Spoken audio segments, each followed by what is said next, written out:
Stealth. Does it matter? Is it really a thing? Should I be concerned with people knowing that I'm living in my van? Or should I just not give an F? Well, there's a lot of debate about that. Large conversation online, always ongoing, about the values of stealth or the fact that you shouldn't even care about it.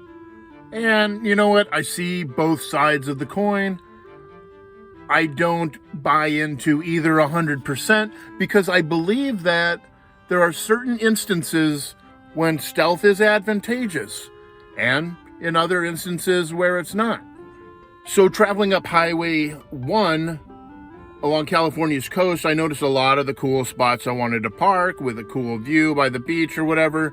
There's always a sign, no overnight parking, no camping. I adhere to those rules. Other people take it as like a friendly reminder or a bit of advice. And I think that cops in those areas along beaches, they're pretty much aware that people live in vans and choose to either enforce those rules or not. And it all really depends on where you are. Morro Bay, bit of enforcement. Cayucas, not so much.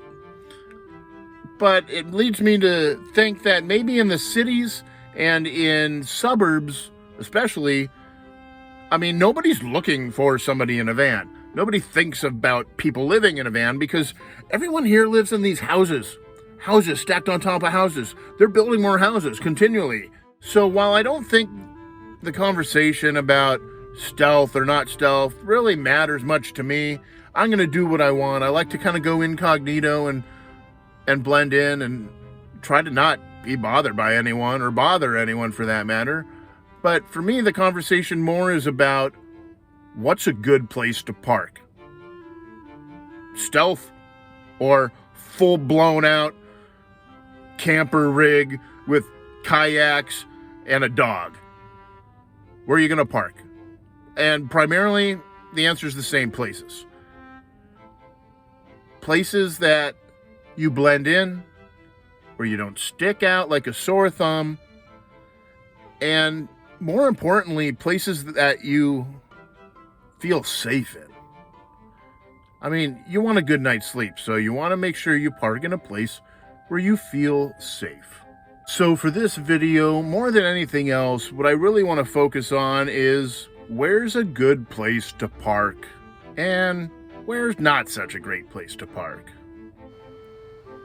So cruising down the street here, I'm just gonna turn into a random neighborhood I've never been in before and see if there's some cool spots to park up in here.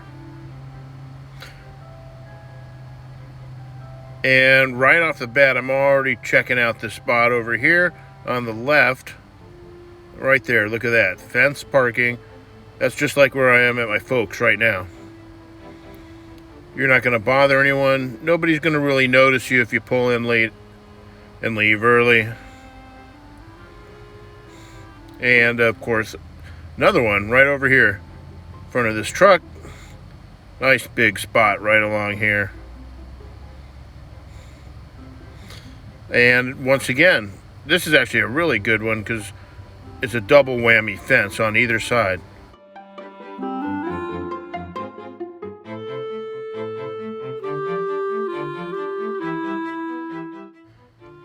A lot of these neighborhoods around here have these little parks. That's not any place I would ever park next to a park. Now, hotels, you could say, are a good place or bad place. I find that, like, the better the hotel in general, like a Marriott like this is, they don't take down your license plate number or anything.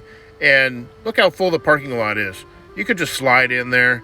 No one would even notice that you're parked up there.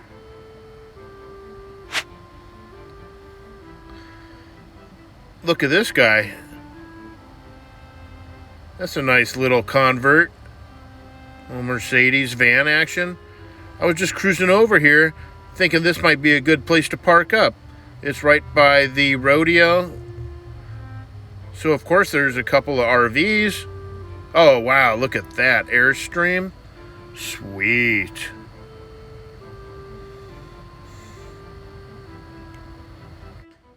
there's also some catering vans over here and some city vehicles. They just park, I guess, during the day. What's the sign say? Nothing about no parking as far as I can see. And we're right here, right in Old Town.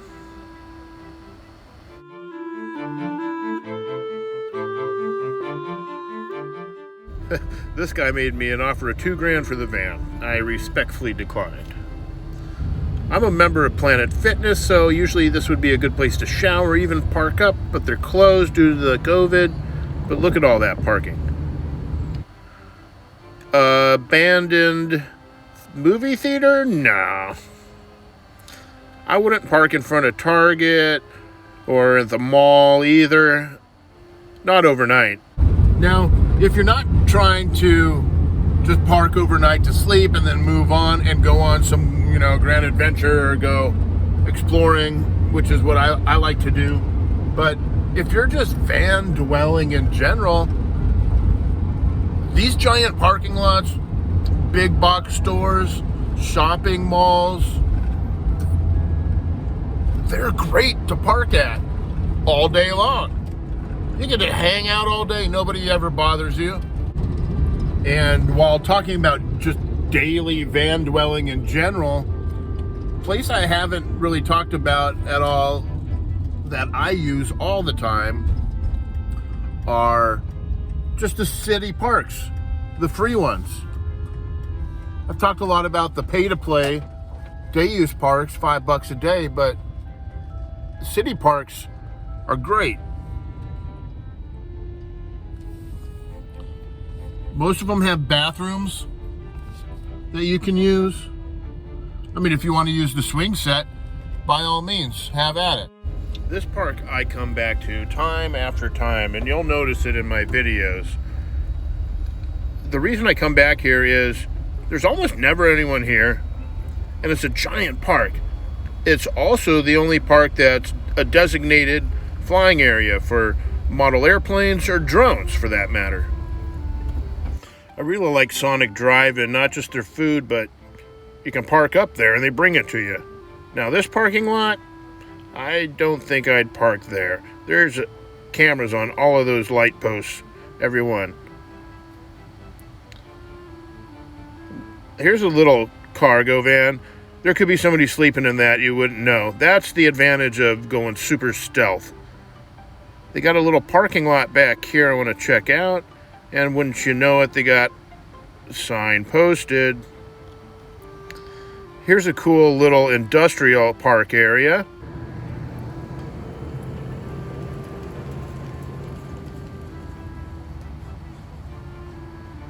This is the first spot that I ever parked at. I just wanted to give it a shot, and I felt comfortable here. There's always vans parked up, 24-hour access to the storage unit. There's a couple of cars behind me, that truck. Now, if you look at my windows, you can't see in anywhere. They're all blacked out. So I have a few lights on inside. I never keep it very bright. Maybe my blue lights and a little LED or something. But you'd have no clue anything's going on inside there. But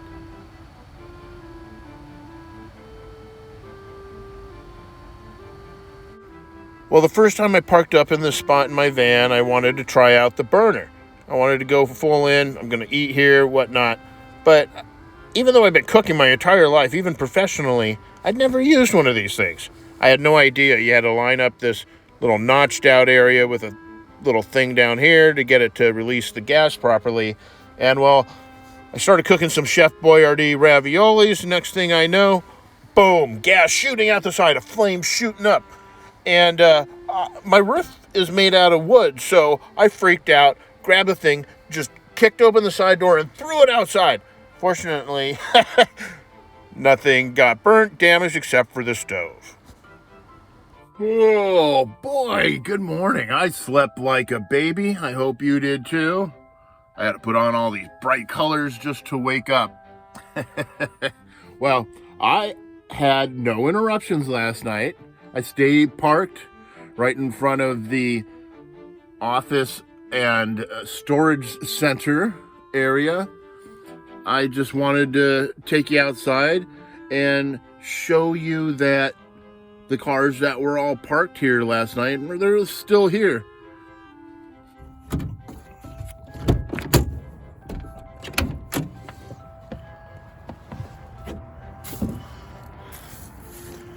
This truck was here last night, still here. This car, that car, this van.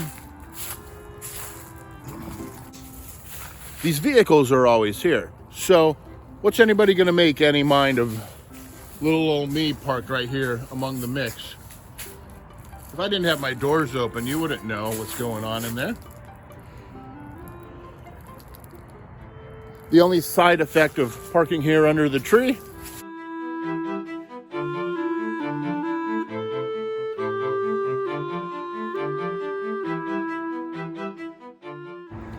and another night comes.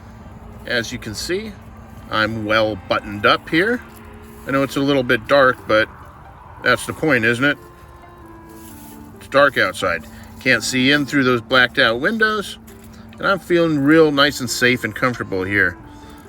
You know, half the fun for me sometimes is just driving around looking for a spot to park.